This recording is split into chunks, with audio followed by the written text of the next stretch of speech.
What's cracking, everybody? This is Kevin Figures for SportsTalkNetwork.tv, and here's what's on my mind this week.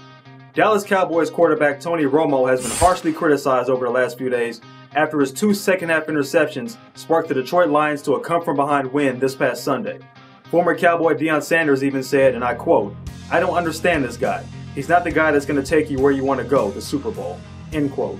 Well, Prime, you might be right on that one, but I think I have an idea. How about the Cowboys use the theory that, 95% of other winning teams use, and that's run the football?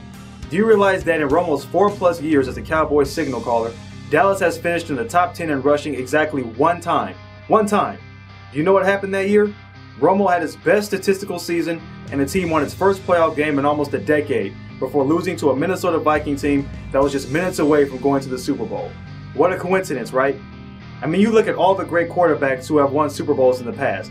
Brett Favre, John Elway, Joe Montana, and yes, even Prime's former teammate Troy Aikman. They all had solid, if not great, running games to complement them, a luxury that Romo has not had throughout his career. If some of the greats of all time couldn't win without an effective ground game, then what could you possibly expect from Romo? The problem is that because Romo is the starting quarterback of the Dallas Cowboys and plays very well more often than not, he has been saddled with unrealistic expectations. People want to believe that he is an elite quarterback when he clearly is not. And when he falls short of those people's expectations, pundits like Deion Sanders and others decide to rip him. What some of these people seem to forget is that you don't have to have a great quarterback to win a Super Bowl, but it's the team around you that makes the difference. Brad Johnson, Trent Dilfer, Eli Manning, would anybody argue that any of those guys are better quarterbacks than Tony Romo? I would tend to doubt that, but each of them had a good, if not great, defense and effective running attacks. The fact of the matter is that if you lean on Romo or any other quarterback not named Peyton Manning or Tom Brady to throw 45 times a game with no ground support, chances are they're not going to have much postseason success either.